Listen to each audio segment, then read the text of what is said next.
রিক্সাওয়ালা, সে ব্যবসায়ী না কর্মজীবী না শ্রমিক, সেটা আমি দেখি না। সে ডক্টর হোক না কেন, ইঞ্জিনিয়ার হোক না কেন, সংসদ ভবনে দেশ চালাক না কেন, সে যদি আমি রবের পায়ে সেজদা না দেয়, সবচাইতে সে আমার কাছে জঘন্যতম ব্যক্তি। কথা বলুন ঠিক কিনা? কথা বলবেন ঠিক কিনা?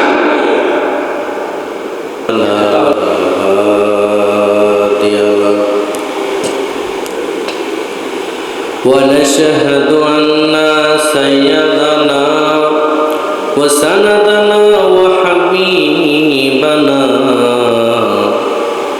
وحبيب طبيبنا وطبيب قلوبنا مولانا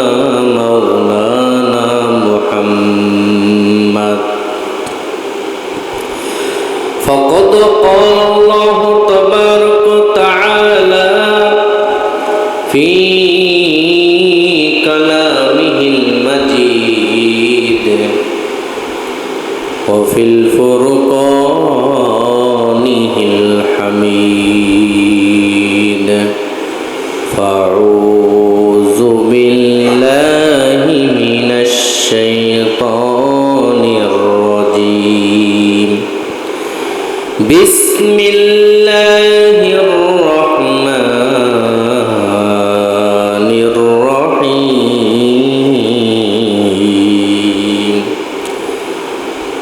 قل إن صلاتي ونسكي ومحياي ومماتي لله رب العالمين.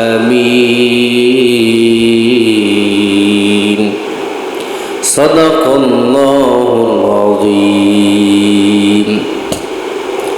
قال رسول الله صلى الله عليه وسلم: حب الدنيا رأس كل خطيئة أو كما قال عليه الصلاة والسلام. मोहब्बत की अजब शाह है, मोहब्बत की अजब शाह है, बया करना नामुमकिन है. न मरता हो न जीता हो, अजीबत एक हालत हमारा है. সকলে আমার সঙ্গে জবান ছেড়ে দুরূদ ইব্রাহিম পাঠ করে আল্লাহুম্মা সাল্লি আলা মুহাম্মাদিন ওয়া আলা আলি মুহাম্মাদ কামা সাল্লাইতা আলা ইব্রাহিম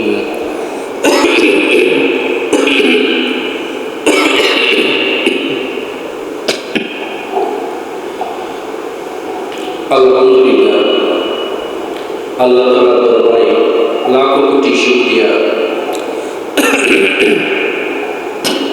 যে আল্লাহ তাআলা আপনাকে আমাকে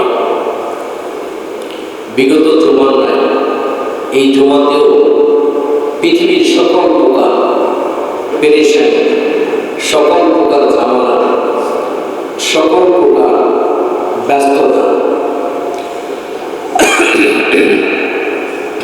সবকিছু বিসর্জন দিয়ে রবের ডাকে সাড়া দিয়ে পবিত্র জুমার দিনে যে রব্বুল আলামিন আপনাকে আমাকে তারই ঘরে আসার সুযোগ করে দিয়েছেন, এই জন্য সেই রব্বে কারিমের দরবারে অন্তর থেকে একটু জোরে সোরে শুকরিয়া আদায় করা যায় কি যায় না? যদি যায় তাহলে অন্তর থেকে সে রবকে রাজি খুশি করার উদ্দেশ্যে আমরা সকলে একবার শুকরিয়া আদায় করি আলহামদুলিল্লাহ। সম্মানিত ভাইয়েরা,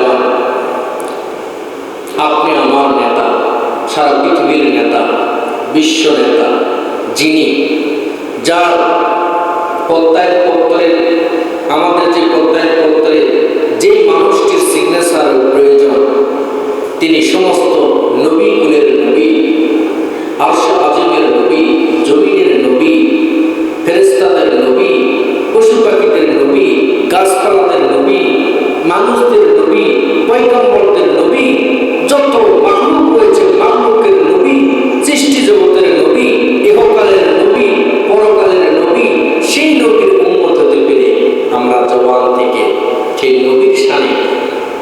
একবার দরুদ পাঠ করি, সকলে বলি সাল্লাল্লাহু। সম্মানিত ভাইরা, আপনাদেরকে আজকে যে আয়াতটা পবিত্র কোরআন থেকে পাঠ করেছি, এর শানে নজরুল থেকে কিছু কথা আপনাদের মাঝে রেখে ইনশাল্লাহ অল্প সময়ে ইনশাল্লাহ আলোচনা সমাপ্ত করে দিব। আপনাদেরকে বলতে চাই, একটি কথা আপনাদেরকে বলতে চাই। বর্তমান জামানায় আগের যুগের মানুষগুলো অনেক সাদাসিধা ছিল। আগের যুগের মানুষগুলো সাদামাঠা জীবনযাপন করেছে। তারা কিছু না হলে আল্লাহর কোরআন হাদিসকে পড়ে দেখেছে বা সম্মান করেছে, অনেক তাজিম করেছে। সম্মানের কাতারেই কিন্তু রেখেছিল কোরআন হাদিসগুলো। এখন আমাদের যুব সমাজ, মুসলিম সমাজ, মুসলিম উম্মাহ, পৃথিবীর যত মুসলমান সকলে আমরা শুধু শান্তি খুঁজি, সব কিছুই খুঁজি, কিন্তু আসলে বর্তমান প্রেক্ষাপটে আগের যুগের মানুষ কোরআন পড়তো আর এখনকার যুগের মানুষ পড়ে ফেসবুক। কথা বলুন ঠিক কিনা? কত বড় একটা পার্থক্য!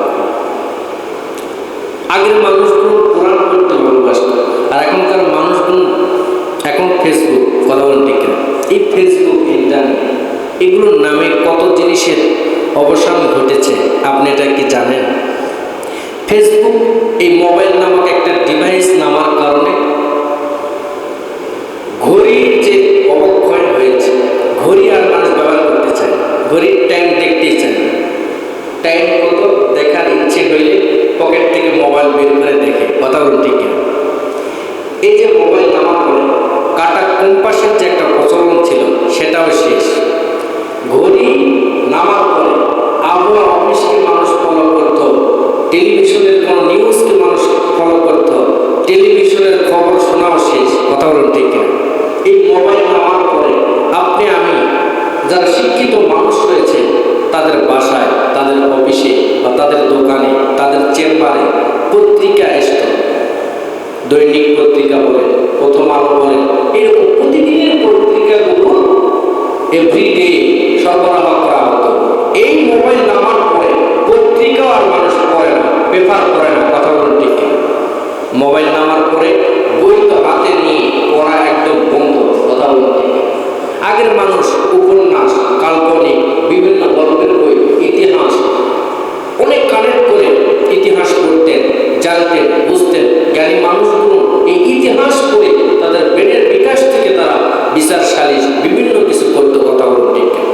এখন মোবাইলে বিচার শেষ। কথা বলুন ঠিক কিনা?